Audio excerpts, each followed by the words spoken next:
Welcome to Up One, the podcast where we take a deep dive into the science behind supplements, therapies, and diagnostics. I'm Sawyer Stone, your guide through the maze of health claims, here to ask the big questions. And I'm Dr. Bill Andrews. With decades of experience in medical research, I've dedicated my career to uncovering the real science behind disease, aging, and human health. On this podcast, we don't just skim the surface of scientific studies. We conduct a critical meta-analysis, separating credible research from misleading conclusions. There's a lot of noise out there, conflicting studies, bold claims, and endless marketing. Up One is here to cut through it all and bring you science-backed insights that you can actually trust. We're talking prevention, diagnostics, treatments, and the big questions shaping the future of health. If you're serious about understanding the science of health and longevity without the fluff, let's take it up one. All right, Dr. Bill, it's good to chat with you again today. We've been talking about menopause, or we've been talking about doing an episode on menopause because menopause kind of comes up a few times throughout our podcast history. And when we brought it up, you immediately thought of Dr. Sandra Kaufmann, who is our special guest today. And I'm very, very excited about that. Dr. Kaufmann, thank you so much for coming on Up One and hanging out with us. Could you tell us a little bit of a little background about yourself, background in your research on menopause, or why Dr. Bill maybe thought about you first for menopause? Sure. So I set the record straight. I'm not a menopause expert per se. I'm a longevity physician, and I think that it's kind of a canary in the coal mine event in a woman's life.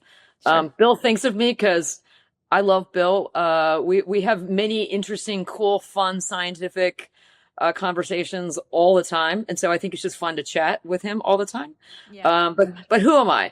So I was a cell biologist once upon a time. I was a plant physiologist, tropical ecologist. I went to med school. I like to think of it as having sort of a liberal arts degree in medicine. I did a year of neurosurgery. I did a year of general surgery, ended up as an anesthesiologist, did a fellowship. So I'm a pediatric anesthesiologist. I was in practice for, a million years. Decided to stop aging about a decade ago, came up with a system, which sort of works, sort of doesn't work, but it is what it is. And here we are today. Wow. Fascinating. And I'd like to add, part of my critical meta-analysis is not just learning what's true and what's not true, but it's also identifying the people that really do know this stuff. And yes, yeah. Sandy, Dr. Kaufmann just mentioned that she's not an expert, but she is, in my opinion, she understands the science and biology of medical things a lot more than most medical people in the field. And that's why I thought she would be the perfect person to be on this podcast. Great. Thank you. I love that. I talk about Dr. Kaufmann. I am 32, just for clarity. So I'm not quite in the menopause area yet, but a lot of my really close circle was born in 1979, funnily enough. And so they're all 46, moving forward. So they're all sort of either in the middle of a perimenopause situation, in the middle of maybe an early menopause situation, or have been dealing with all of these various symptoms. And so I hear about it a lot. And so this is definitely an important thing for me to be able to discuss. So as we jump in, maybe first things first, what is menopause? Bill? Well, you want me to do it? Sure. We're going to have time trying to figure out who to go. I do understand a lot about menopause and stuff like that. I'm just afraid that if I go first on things, I'll find out that I differ in what I say that Dr. Kaufmann might say. But I can tell you that what menopause is very, very confusing. I don't think really anybody really understands it. And, the thing is that what makes it really hard to study is that humans are the only land animals that actually have menopause. And the only other animals are some whales and things like that. So menopause is very unusual in nature. And it might be totally the reason why humans have menopause is simply randomness, okay? Just by accident. And we can probably blame one woman for the whole existence of menopause in humans, and that's mitochondria Eve. okay, probably had a situation that was different from everybody else. I don't want to call it abnormal or something like that, but different from everybody else, where she had lost reproductive abilities before her natural lifespan was concerned. And that was 150,000 years ago. And everybody's biology can be traced back to mitochondria Eve, a single woman. And she just probably had this, and therefore now all humans have it. There's been no explanation as to why there'd be an evolutionary advantage to humans to have menopause. It's just completely neutral. And so there's been no reason to ever prevent it either. But we do have it, and or at least women have it. And that's the bottom line. But it's Sandy, do you want to add to that, or? So I guess I don't really, I should, as an evolutionary biologist, think about why we have it. I think more about what happens to your organs in terms of why we have it. And if you think about, so you can think about life on many levels, right? There's cells, there's tissues, there's organs, there's systems, right? So depending on where you stepped in and out of med school or whatever, your perspective is going to be a little bit different. And I have an advantage, and to a certain degree, that I started out as a cell biologist. So my focus has always been cells. But as a physician, we were trained in organs, and as an anesthesiologist, we're trained in systems. So I get to sort of think of I get to jump through hierarchies rather than being pigeonholed. So when you think about different organs, for example, your kidneys start failing when you're 18. Wow. We don't know why. It just does, right? Your GFR drops when you're 18. Your brain doesn't even finish developing until you're 25, right? So every organ has some sort of genetic predisposition to peak, rise, fail at different times. And we don't really understand why, but it does. Is it oxidative stress? Is it glycation? Is it telomere length? We don't really know, right? Sure. But menopause is simply ovarian failure. That's what it is. I'm sorry boys don't have it, right? But we do. So it's what it is, right? So why do ovaries fail at a particular time in a woman's age? And not, there's a huge variation, right? Life is a bell-shaped curve. Average age is going to be like 48 to 50, but some are pre and some are post, right? And I just think that it's just cell failure that occurs based on a very high metabolic and mitochondrial requirement to make eggs. It is extraordinarily metabolically expensive. Mitochondria are weird little organisms. I love them because they weren't us, right? We took them in. So if you look at the pieces and parts of mitochondria, they're different from the rest of our cell, right? And they fail for 7 different reasons. And the more you have, the more apparent it is when they're failing. So I actually like to think of menopause as the canary in the coal mine for women, saying, you are aging. This is serious. It's time to be incredibly proactive so that all of your organs don't take a dive. And oh, wow. Let me add, we don't know the answers. And so we're going to find out that maybe, I don't know. I'm calling you Sandy during this conversation. No, absolutely. I call you Bill. Guy. All right. So I call you Dr. Andrews, but that would drive me nuts. We might have some discussion back and forth on really best guesses and stuff like that. But the thing is that, okay, so most biologists, they don't take courses in statistical theory and mathematical modeling and things like that. When I was in college and stuff like that, I complained to my counselors about that. And they said, go take classes in psychology, experimental psychology. So I learned a lot of this stuff in experimental psychology.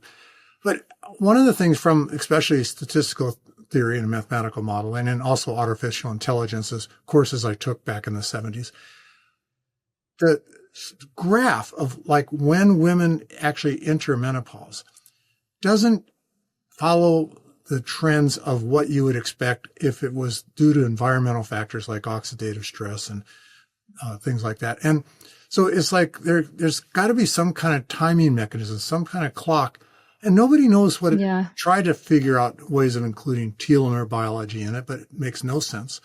So it might be just a counting mechanism. Now, Sandy mentioned mitochondria. It's actually mitochondria decline might be the result of menopause, not the cause of menopause. It's like, who knows? But there's, like PGC1 alpha genes and stuff like that. They're totally controlled by the nuclear chromosomes and the telomeres. And they may be playing a role in causing, actually, the key thing is that PGC1 alpha is controlled by estrogen. I know we're probably getting ahead of things, but it's possibly that the mitochondria decline is due to the decline of estrogen causing a decline of PGC1 alpha, which are major proteins in mitochondria. See, well, I would argue, like, basically, it's not linear at all. It's completely circular, right? It's because you get decreased estrogen, you get the decreased PCG1 alpha, so you get decreased sirtuin 3, which means you get decreased energy, which means you get decreased estrogen, so on and forth. It's the negative spiral. Yes. I think. I don't think it's linear. I think it's a big cobweb of interconnections. And the question is can we intercept some of those interconnections and improve the situation? I mean, that's really the question. So I have a question. So my basic question is menopause associated more with biological age or chronological age? But then also, does menopause happen at the same sort of rate for your body that you first bled? Like if you first bled early, are you going to go into menopause early? Or are the two things not correlated? That's a good question. And I don't actually know that. Okay. I've never seen anything discussing the onset of puberty versus the age of menopause, but I do know that there is a range, and a lot of the range is caused by genetics and caused by environmental things too. But it's like still it's still a narrow range of age that menopause occurs. So it's those things can't be the primary factors, but they do have an influence on affecting the timing of menopause a little bit. But yeah, timing of it just makes no sense. But what's interesting though is, so let's jump to another parallel kind of organ system. Let's think about presbyopia, because this is another one of my favorite things, right? So presbyopia. I don't think I know what that is. That's because you're 32 years old. You are such a child. So presbyopia, and I don't mean to be insulting. You're just no, it's okay. A child. But when you hit usually somewhere between 50 and 55, most people need reading glasses because the lens becomes glycated, becomes stiff, it can't adjust, so people can't read up close, right? So they either get their lenses replaced or they need bifocals, right? So everyone assumes that is a time-based thing, and it seems to be very specific, right? Sort of like menopause. But it actually turns out that it's completely changeable. So my argument is that equally, and probably a lot more complex, menopause is manipulatable because presbyopia is manipulatable. Because if you know why cells start declining, you can decelerate those issues. You can also accelerate them, which is why people get cataracts and a whole lot of other early onset presbyopia-esque issues. But I think it's changeable if you intercede early. Sure. But only a little bit. I mean, it's like we still have this clock of some kind that actually puts a maximum limit on it and early limit. But, anything you do to reduce oxidative stress and stuff like that or inflammation does not have a really significant, just maybe a 10%, 20% change in the average age of when menopause comes along. So it's just, there's some kind of clock that we don't understand. I know it's not circadian rhythms because it's like it doesn't correlate at all with the moon or anything like that. And it's like still something's missing. There's something that people just don't understand. Well, you would think that some of it. Oh, sorry. Go ahead, Dr. Kaufmann. No. I was just going to agree with Bill and say, yeah, we don't know. On the other hand, we can't stop aging either. We can decelerate it. Maybe at some point we will understand. I just think it's a parallel system. I think this is a microcosm of general aging. Yeah. Well, and it's interesting, Dr. Bill, that you brought up the circadian rhythm and being in association with the moon, because like our functioning from the onset of puberty on is run by the moon in this 28 to 32 day cycle where we bleed and have these hormonal shifts. And so you would think that maybe that's a clue towards the fact of like menopause is that we are sort of run on this cycle. like an X amount of moon cycles from the day we enter puberty means that like after X amount of moon cycles, we are entering into menopause. It just seems like it would be that cut and dry, but I guess it isn't.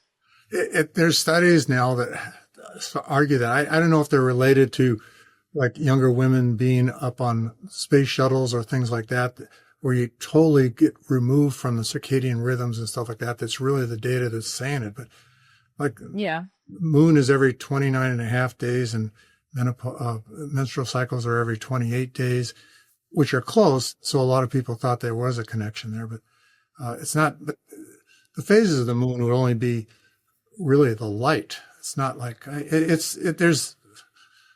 Yeah, it's trying to make sense out of it has never made sense out of it. So. Yeah. For sure. Okay. Oh, all right. So then let's go back a little bit further, or back in time a little bit to basic menopause. What are the symptoms and the effects of menopause, both physical and mental? And then, like, do we know why everybody's different? For example, some people have hot flashes for 12 years straight at the rate of 7 to 10 hot flashes a day, which would make me miserable. I don't think I'd make it. And then it's so different for other people. Like some people just don't have any hot flashes, but they can't sleep, or they just end up gaining a bunch of weight, even though nothing's changed about their diet. So yeah, talk to me about that. Me first. Okay. It's like, it's the hypothalamus. I mean, it's like the hypothalamus is like the thermostat that's on your wall. You have these set a temperature here, a temperature here. When the temperature goes above or below, you turn on your regulation, and the space in between is called the thermoneutral zone. Okay, where nothing happens, but somehow estrogen has an effect on the regulation of those timing things, and therefore women will start feeling like they are too hot, and so they'll start turning on things like start sweating, they'll start vasodilation and things like that, just because of the lower estrogen is messing up the thermostat. Yeah, Sandy, do you want to add anything to that? Or? No, you're absolutely right. And people have been trying for years to figure out how to make that go away. And we don't actually know what's going on in the hypothalamus. We know that that's where it comes from. But exactly, is it directly related? Is it some sort of side chain? Is it some sort of, multi-tiered, multifaceted interaction? We don't really know. My answer is just don't do menopause. Just skip That's it. always my best, is just skip it. Yeah. That's interesting to me, and that sort of skips a little bit, but since you brought it up, there are people that skip it. Like my mom skipped it. So like I have no idea what if I chose. Didn't skip it. So the answer is there's symptoms and then there's physiology. I mean, unless she's on hormones today, she didn't skip it. Yes, she is. Well, good. Okay, then she did skip it. Because some people just have no symptoms and then whoop, you're on the other side and then it's dysfunctional. Like my sister did that, right? Okay. And you're like, oh, I skipped it. No, you're like, you didn't, because you're still osteoporotic, increased risk of XYZ, blah, blah, blah, blah, blah. But as long as if you I think, and Bill can argue with me on this, if you maximize or optimize your cells, including your mitochondrial function, and you are healthy as possible, and healthier women do have menopause later. You can stave it off. If you're physically active, if you are optimized, it will happen later. And the later it happens, the physiologically more normal you are, the worse side effects you seem to have. And then as your normal endogenous levels start to dip, if you sort of replete them, you can skim through like it never happened. Wow. And I agree with Sandy, but there's also another side of this thing that is really interesting. And that a lot of women that have later menopause have like genetic variations that affect checkpoint responses. For instance, like we have the ability, if we have DNA damage to our cells, we can shut down those cells. Whether it's atresia or not, it's irrelevant, but it's some women that have delayed menopause actually have gene variations that prevent their cells from shutting down when they have DNA damage, and therefore they have later menopause. And that just increases the chances that if they do have a child, the chances of that child having genetic variation that's unwanted increases. So it's like, again, it's I think menopause is one of the most mysterious things on the planet, but but yeah, there's so much we can say about it. It's just so many sides of the coin too. Yeah. Wow. That's so fascinating. No, but what's interesting is so back to the genetic damage, and it is really, really interesting, right? Because as an anesthesiologist, especially peds, I get to see all of these children that are genetically challenged, right? Some sort of chromosomal aberration. And so it does exist. It's absolutely real. And what's interesting is I think that the energy requirement in a cell to make the divisions, right, to make the egg, to do all of that properly, to have normal genetics is so energy intensive. I actually think that that's why you get chromosomal aberrations. That is my theory. That is fascinating. I could be wrong. And maybe it's a combination of many factors. I don't know, right? But it's absolutely true. But then you're asking two different questions. Question one is what happens to a potential child? Question two is what happens to mom?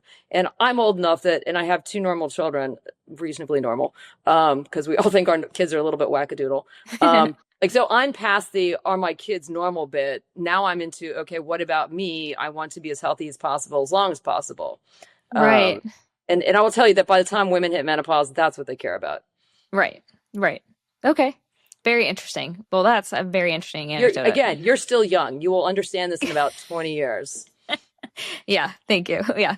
Okay. So we've talked about this a little bit where you were saying that even these people that skip, not hormonally skip, but like genetically normally skip menopause, they still have these symptoms on the other side that are clear that they did go through it. And so one of them is the osteoporosis. And so why does the risk of osteoporosis increase during menopause, and what combination of nutrients, like we all know calcium helps your bones, but also vitamin D and vitamin K2 is needed to restart that building process to build those bones back up? Bill, you look like you want to say something. So you'll start and then I'll add to it. I'm one of the inventors of osteoinductive factors, so I do know a lot about osteoporosis and stuff like that. But bones are constantly being remade and broken down by cells called osteoclasts and osteoblasts. Osteoclasts are like Pac-Man that chew up bone. Osteoblasts come along and make new bone. But their functions are completely controlled by estrogen.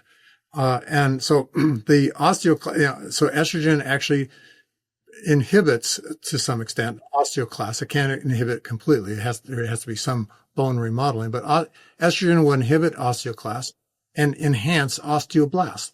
So you have stronger bones. But when the estrogen declines, and we haven't really talked about why estrogen declines yet, but as the estrogen declines during menopause, the osteoblasts become more active and the osteoblasts become less active. And therefore you start breaking down bone. And that's one of the main causes of osteoporosis and things. So I would just add that, so estrogen does that. In addition, as you are also perimenopausal, you're aging, right? Right. And you are inflamed as you age. There's inflammaging, right? Inflammatory cytokinins come from a variety of sources as you age, and inflammatory cytokinins cause osteoclasts to be more active. So the more inflamed you are, the more you are breaking down your bone, and the same factors turn off osteoblasts. And to make life easier, I just think B for build. So osteoblasts build bone because I just make things incredibly stupidly simple. Well, I think that's great. And just to sort of just not be annoying, but to say something that's moderately annoying, everyone says calcium's the way to go, and calcium is not the way to go. Okay. So let's make that very, very close. Calcium is rarely, unless you've got a thyroid disability, calcium is not the rate limiting aspect for calcium. That was a great ad by the milk people. Yeah. But in fact, what happens is if you have too much calcium, it gets deposited in your blood vessels and it bumps your calcium score because it sticks to tissue. So you don't necessarily want to be calcium deficient, but more calcium is not going to make your bones better. Okay. They are brittle as you get older because of AGEs, because of collagen deficiency, because of a variety of things. The blood vessels to your bones fail. All sorts of things fail. So osteoporosis in general is a multifactorial problem made significantly worse in women by lack of estrogen, which you can semi-boost by phytoestrogens. It works a little bit, but true estrogen is sort of like the gold standard. And my last little snippet here, because I go on little tirades. Okay. If you don't replace estrogen within 5 to 6 years of being deficient, you downregulate the receptors on your cell. So therefore, if you end up taking estrogen years later, the effects are going to be very minimal because your cell doesn't recognize it because it doesn't have receptors for it. Fascinating. Wow. So I tell people you got to take it within 5 to 7 years or it's pointless. I want to add something, and that's that runners, one of my favorite things to talk about, runners actually have lower rates of osteoporosis than non-runners. And it's thought to be due to the pounding of your feet on the ground induces better bone remodeling throughout your body, not just your feet and legs. And now I'm going to make a plug here because I really believe in something. And there's a company called OsteoStrong. Yeah. I think Sandy knows a lot about, that has actually done a lot of science. The founder of it, Kyle Zagorski or something like that, he's done a lot of scientific research on this, and he's found that there's actually more pressure on the bottom of your feet actually induces repair or prevention of osteoporosis even more. And so he now has companies where people can actually go to. The companies are called OsteoStrong. You can go to these companies and you can sit in these machines that put pressure on the bottom of your feet and other things to actually decrease the rate of osteoporosis. And I'm been amazed at the science behind that. So it's a good thing to do. And if women are trying to decrease osteoporosis, that's what to do.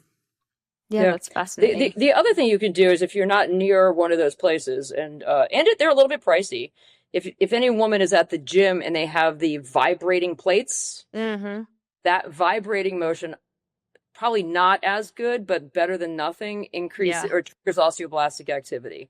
Okay. And as the other thing I like to do is just tell women to jump rope. Oh, sure. Because it's the same sort of mimicking. It's the compressive factor on the bone that triggers osteogenesis. What if, I know a lot of women that are about this age that are playing like an active sport, like a very recreational kickball or very recreational soccer. Is that like the same sort of, not like long running, but like same sort of compounding against the ground? Maybe not. It's the pounding. The more pounding, the better. More pounding, the better. Okay. So of course, a lot of those sports require running. So there's going to be some of that, but probably not as good as running 100 miles.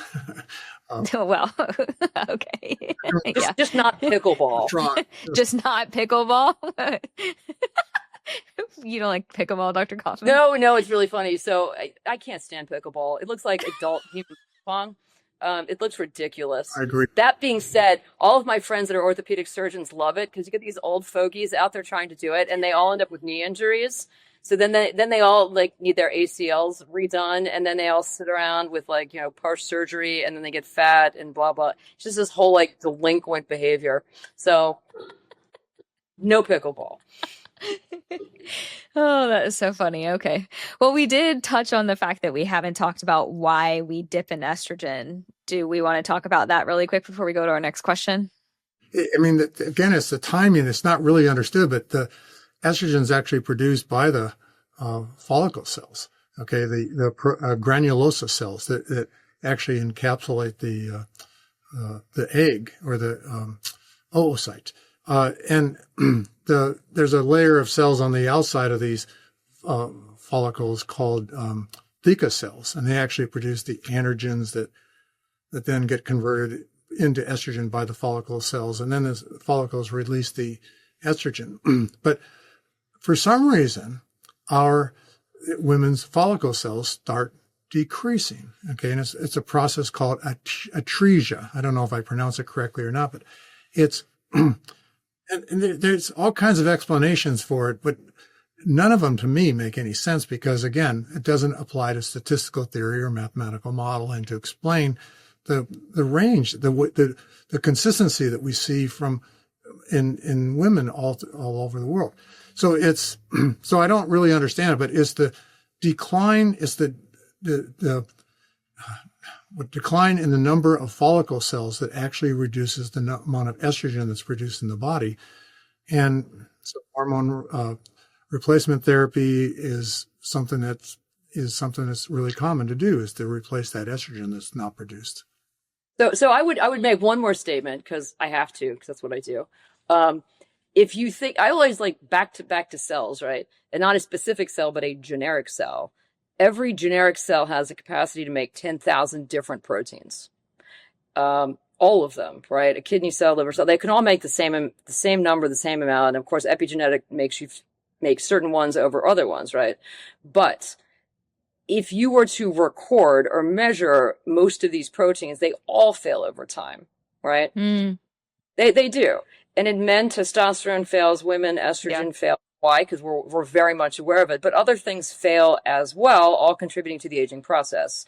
Estrogen and progesterone are a little bit different, because they're in the ovary and they have these specialized cells. And so it's obviously a more sophisticated system.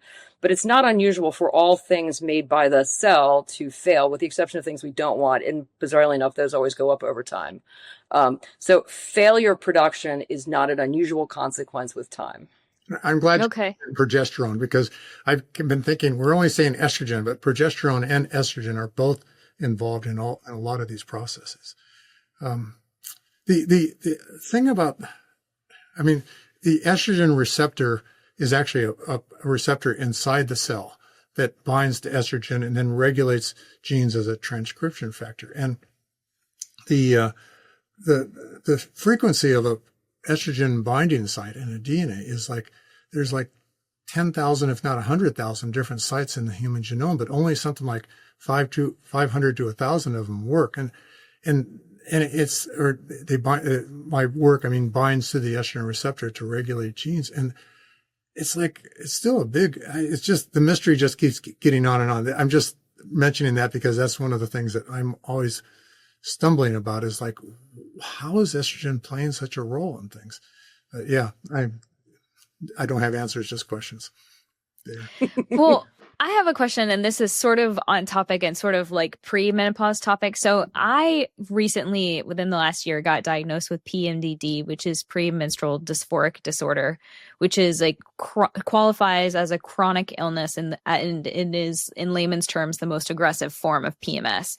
And the way that everybody describes it is that my hormones for my luteal phase, which is the last 14 days of my cycle, just bottom out, so much so that it sends me into this depressive state where I don't have any serotonin, because the serotonin just dips out with those hormone changes, which is so interesting. And so I'm wondering if someone has severe PMS or PMDD or something like that, where their estrogen and progesterone are not even working at the regular rate that is normal during their cycle, are they going to go into menopause early? Are they going to have a completely different type of menopause? Maybe there's no research done on subjects like that. Just curious. I have to defer completely to Sandy on this one. I don't know. We don't know. Okay. I'm pretty sure we don't know. We can extrapolate. We can make some really good educated guesses, but in terms of retrospective or prospective studies, I don't think we have any that I'm aware of. Okay. So this part of this podcast series is critical meta-analysis of peer-reviewed studies and stuff like that. And so a lot of times, I don't really look into something until actually somebody questions it. But now that you just brought this up, I would like to look into that and provide you with an answer. Now, in a lot of my podcasts, I've been actually providing my email address, and I've been finding that I actually enjoy answering these emails and answering questions during breaks. So I'd like to provide my email address right now to the audience. And if anybody has any questions like what you just asked, I can look into it. I can dig into it and give you an answer. And my email address is B as in boy, Andrews, at Sierra Sci, that's SIERRASCI.com. And I welcome the questions, but I would like to look into that and give you an answer. Thank you. And we'll also include Dr. Bill's email in the podcast description as well, just for folks that are driving and don't have a pen. But thank you, Bill. I appreciate that. So I would like to have a theoretical conversation about this, Bill. Yeah. So, because my brain is going, okay, there are two potential answers, right? If your body is used to slightly lower levels, right, And therefore if your normal homeostatic level is lower than normal, but you've become accustomed to it, when it drops off, the drop is less precipitous. So I would argue that your perimenopausal time would be less traumatic for you. Okay.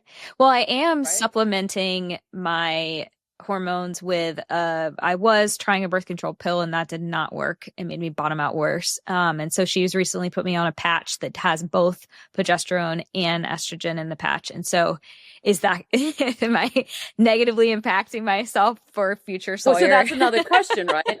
If you're artificially raising levels and now you're resetting your homeostasis, right? Because receptors respond to natural levels. We're not natural, but like whatever the levels are. Yeah. Right. If then you immediately start dropping, I would, this will be interesting to watch. So in 20 years, what I want you to do is chart this so we can figure it out. But anyway, my go-to answer is going to be the greater the change, the more dramatic the symptoms. And okay. And the reason I sort of say this is because if you look at obese women, their issues are significantly greater. They bleed more, and they tend to have terrible perimenopausal symptoms.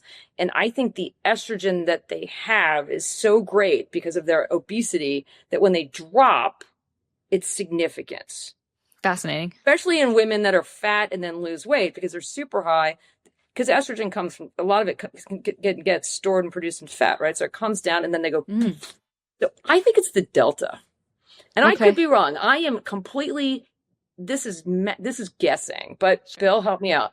Well, I'm actually quite intrigued by your guess there. But I'm thinking that, most hormonal birth control situations are involving adding way in excess more estrogen and progesterone, at least mimetics of estrogen and progesterone than normal. And so your delta would be increasing a lot there. And but people only take birth control until they're done having kids, right? So they stop at the 40, and then they do nothing for a while, and then they hit menopause. So there's a period where your receptors are then going to normalize before you go down. Very few people continue to take birth control until they hit menopause. Right. Unless they have an issue. Unless they have right. And anyway, so it's just a thought, but something is triggering it. And I think it's a precipitant drop. Now, some experts are going to call and say she is full of shit. And that may be absolutely true, but this is called medical hypothesizing. Yeah, no, I appreciate it. Well, hormonal replacement therapy, that uses a lot less estrogen and progesterone mimetics than birth control does. And I'm trying to think about that delta type of thing. And so menopause, you go on HRT, which is very different from birth control in terms of quantities of estrogen and progesterone or progestin. But I don't know. I'm just thinking out loud and trying to. No, it's what's interesting is when I started, my levels started to dip a few years ago. I just went on birth control. Totally worked. What the hell? What's the difference? Yeah. I mean, yeah, I'm in a lot of queer communities. And so I know a lot of people that are not using birth control for its birth control usage, and they're using it for the way I'm using it, or they're using it for the way you're using it. And one of my close people in my life has started back on birth control for that purpose of trying to maybe skip the menopausal symptoms. That's very fascinating. Interesting. Can you tell me a little bit, because we said this word a little bit in our conversations just now, but I'm not quite sure our audience is going to understand what it means. Can you tell me what you guys mean when you say deltas? Oh, go ahead. You're the scientist. You're the PhD. The range from. I'm trying to think of an analogy, but maybe Sandy's better at coming with analogies. But one dose versus another dose, the difference between them is called the delta. Yeah. Okay. Thank you. All right. Well, so then let's talk about another symptom of menopause. Many women complain about crushing fatigue Is this a side effect of poor sleep because of menopause? Are there specific molecular changes in the brain or in energy producing cells, the mitochondria, that cause this drop in mental and physical energy? Is it like a side effect of the thing itself, or is it an actual effect of going through menopause? Again, it's decreased estrogen, and estrogen plays so many roles in so many different things. And I had already mentioned the PGC1 alpha on mitochondria, and that's probably a major cause. But I'm probably going to overlap into other subjects, but brain fog and things like that are also, they're affected by neurotransmitters. Estrogen plays a big role in the communication between neurons and things like that.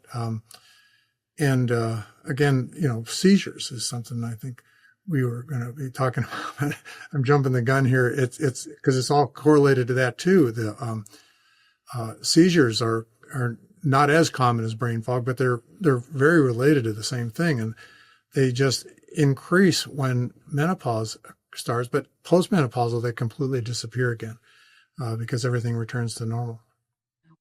So I would argue. So wait. So let's go back a little bit. Like, estrogen is not the answer to absolutely everything.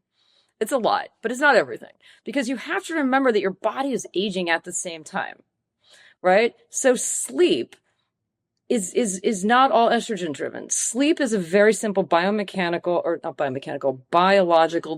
driven system. There are 2 proteins that put you to sleep. There are 2 proteins that wake you up, and there are 2 proteins that change the vacillation of the curve, right? That is all controlled by sirtuins 1 and 6, which is all controlled by NAD. And yes, estrogen plays a role, right? But as someone's going through perimenopause, they're also aging, and their circadian cycles are going fluey, because by the time you hit 40, 45, your sirtuin 1 is dropped, sirtuin 6 is dropping, your NAD level is dropping. So I would say you've got multiple layers of problems. So you put menopause over here. Men are going through the same thing. Men aren't sleeping either because of sirtuin deficiency and NAD deficiency. But you can fix that. And you layer that onto mitochondrial deficiency that's also going on. So you've got a multi-tiered problem. So the answer is not always just estrogen. It's, you have to solve the aging part at the same time. Can you tell me what you mean by the sirtuin deficiency and the other things that you said? Dr. Bill, you said something that was like maybe a couple letters and a couple numbers. Can we just say that for the listeners that may not understand what y'all mean when you say that? What letters and numbers did I say? I can't remember what you said. Did you say PCG1 alpha? Yes, that's it. PGC1 alpha. There's 2 different proteins that make up a major part of the mitochondria, electron transport chain, and Krebs cycle. It's more so electron transport chain of where we get our energy from, and it produces NAD and ATP and things like that. But most people don't realize is that 90% or more of the proteins encoded that make up a mitochondria are actually encoded by the nuclear chromosomes. And so if I've addressed that answer, let me just go back to a little bit about what Sandy just said, because I look at the decline in sirtuin 1 and sirtuin 6 and NADs as a result of aging, not a cause of aging. And the question is, what causes sirtuin 1 and sirtuin 6 and NAD levels to decline? And those are things that I keep coming back to, this whole business of telomeres. Okay. Yeah. But the reason why I keep emphasizing the estrogen is because I believe in the case of menopause, telomeres have nothing to do with menopause. Okay. And it's just, there's no correlation. And so I just resort to this estrogen level decline, and I don't understand why it occurs, but I believe that a lot of the other things like sirtuin 1 and sirtuin 6 decline and NAD are very much controlled by telomere lengths.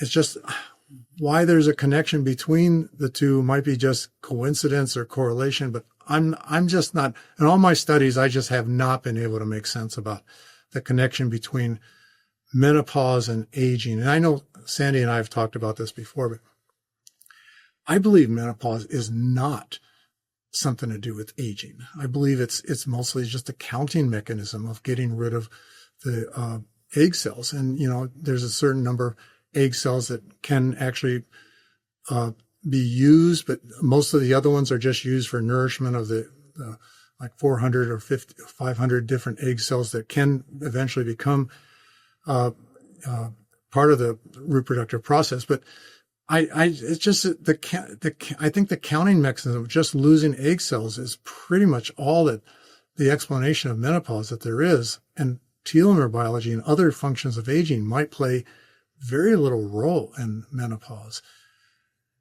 Again, it's all curiouser and curiouser. Fascinating. Well, okay, so you guys talked about seizures for a second, and I want to understand a little bit more what you're saying. Are you saying to me that females that are in the middle of menopause, or maybe from when they start bleeding, are at a higher risk of having a seizure? I'm not sure I understood what you were saying. The initiation of perimenopause, menopause. So as soon as estrogen levels start and progesterone levels start to decline enough to start giving the early symptoms of menopause, that's when you have increased chances of seizures, because estrogen and progesterone do play roles in the neuron communications. Fascinating. So, okay. So let's just make sure that people don't think that they're going to start seizing. Like if people so normal people that don't have epilepsy or predilection to seizures are not all of a sudden going to start having seizures, right? Okay. But if you do, then you are more likely to at that time. Okay, great. Okay, so somebody is if you've probably never had a seizure in your life and you have one and you happen to be perimenopausal, you can't blame menopause because you probably have a brain tumor. So I'm just saying, I don't want people to go, and blow it off or whatever, because like it's atypical. It certainly can happen because your threshold changes based on changing of brain chemistries, but it would not be, check it out. Like, just don't blame menopause, like get a scan. Okay. So you brought up that brain fog was a symptom of menopause, and the other time that I hear a whole lot about brain fog is when someone is just becoming a mother. And so I'm curious do you think that is brain fog just a lady thing? Do we think that men have brain fog, or is it like our internal hormone changes throughout, maybe when you're young and you're in puberty to like when you have a child to like menopausal, is like, are those hormone changes what's sort of causing our brain fog? Clearly you've never had children. Yeah. I have not, no. Men definitely have brain fog. It's like, okay. But it's just really, menopause is just one of the things that can cause it, but just by affecting neurotransmitters and brain neurons and things like that from firing normally and stuff. So, okay. So having gotten through 2 children, I can tell you that as soon as a baby pops out of you, you are under unbelievable physical, emotional, and sleepless stress. Yeah. Your body is completely wackadoodle. Your every cell in your body is doing things it's never really done before, right? Your hormones are going up and down. Your boobs are getting bigger. You're not sleeping. Your diet has changed. Your life is upside down. So there is no doubt that once again, like these things it's not a single problem. It is a multifactorial brain fog. Sure. And okay. your organs like homeostasis. It is one of my favorite words, homeostasis. Meaning they like to be. It is just like, right, you want to be as normal and calm as possible. And as soon as that gets shaken up, all of your organs are very unhappy. And the one that we see in terms of our thought processes is our brain, right? We don't see kidney, we don't know our kidney or our liver is upset necessarily. We know our brain. Yeah. Okay. Well, there's so many other side effects that come with menopause, and some of them I feel like are sort of widely experienced, like no sleeping or the brain fog or the hot flashes. But then there's some of these other ones like a random onset of tinnitus. Some people have like frozen joints, or their LDL skyrockets, or suddenly they gain a bunch of weight, but like nothing changed in their diet or exercise. Is there anything like, are these all just genetic factors that are unique to each person experiencing menopause? I can address each of those first. But first of all, nobody knows what causes tinnitus. Okay. Like, it's like so many different, people can go online and buy all kinds of thousands of different products that deal with tinnitus, but it's pronounced tinnitus, not tinnitus. Tinnitus. Sorry. Oh, did you? I thought you said tinnitus. Okay. So so what's going on there? I don't think anybody's really going to understand until somebody really solves the whole business of tinnitus. In terms of, what else did you say? LDL. Okay. So LDL goes up, but that's because estrogen plays a big role in LDL receptors on cell surfaces that get rid of LDL. And also, estrogen inhibits PCSK9, which is a major thing that reduces LDL receptors, or at least the function of LDL receptors on the surface. So when you lose estrogen, PCSK9 goes up and therefore inhibits the ability of LDL receptors to get rid of LDL. And it also decreases the number of LDL receptors. So your LDL goes up because of that. And the solution is just all the different things you can do already anybody can do to reduce their LDLs. Okay.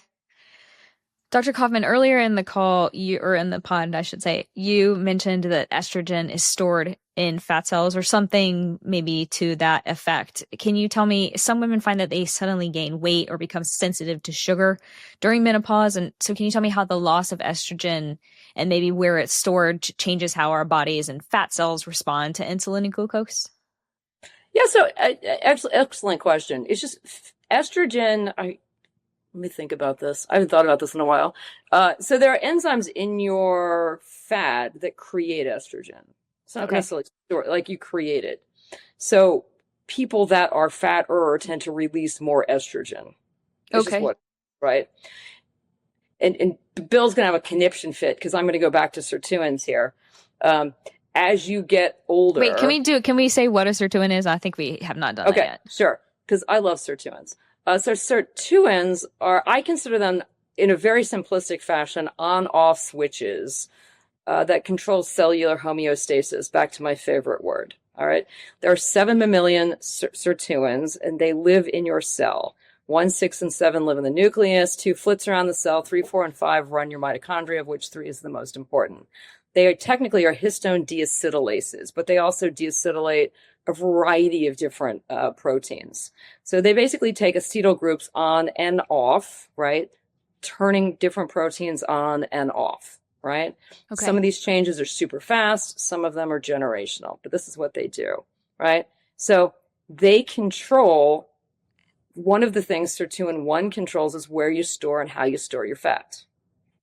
So as you get older, either a cause or however Bill wants to say it, right? Either because of your aging or causing aging, sirtuin 1 declines as well as NAD. You change the way you store fat and you tend to get what I call the abdominal tire syndrome.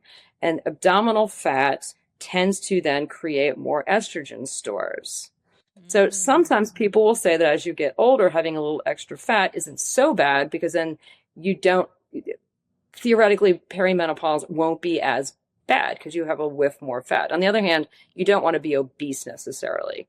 All right. So then the question is why do women, as they get older, they're blaming fat accumulation on menopause? And the answer is it's bimodal. It's 1, because you're sirtuin deficient. 2, because you're also estrogen deficient, which is causing your cells not to work very well. Therefore, your sirtuins are failing. Therefore, you're storing it's just this circular problem. I always like to say that it's an interconnected net of pathways. So it's not one thing. It's just this massive net, and it's all sort of failing in conjunction. Okay. Does that make sense? Yeah, it does. I'm not sure if that was a good answer or not. Say it better. No, it made sense. That was a really good description of the whole process. Yeah. I appreciate that.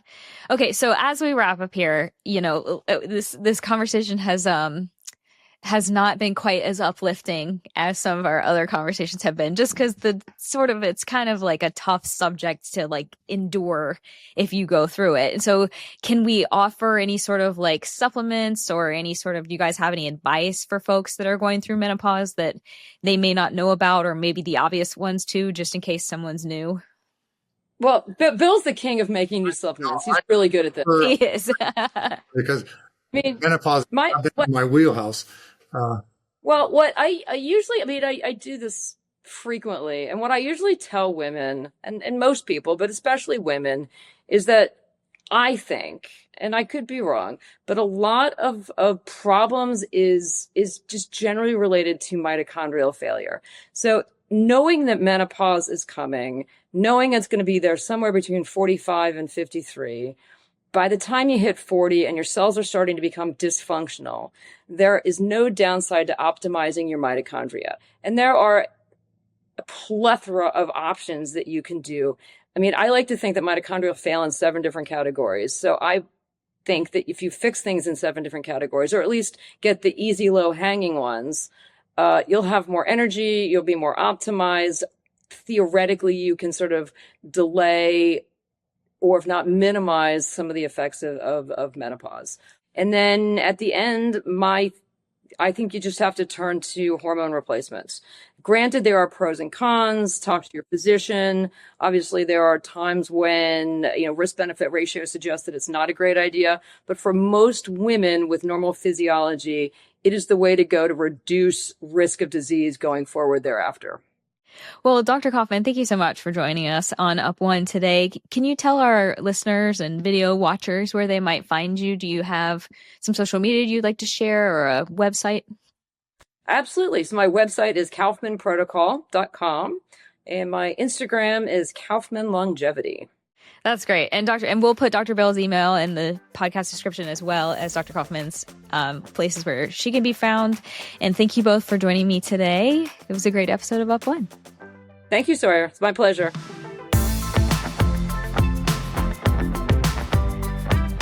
Thanks for joining us on Up One. If you found today's conversation valuable, be sure to subscribe and share this episode with someone who's curious about the real science behind health. Have a topic you want us to break down? Send us your questions. We're here to help you separate fact from fiction. Until next time, stay curious, stay informed, and let's keep taking it up one.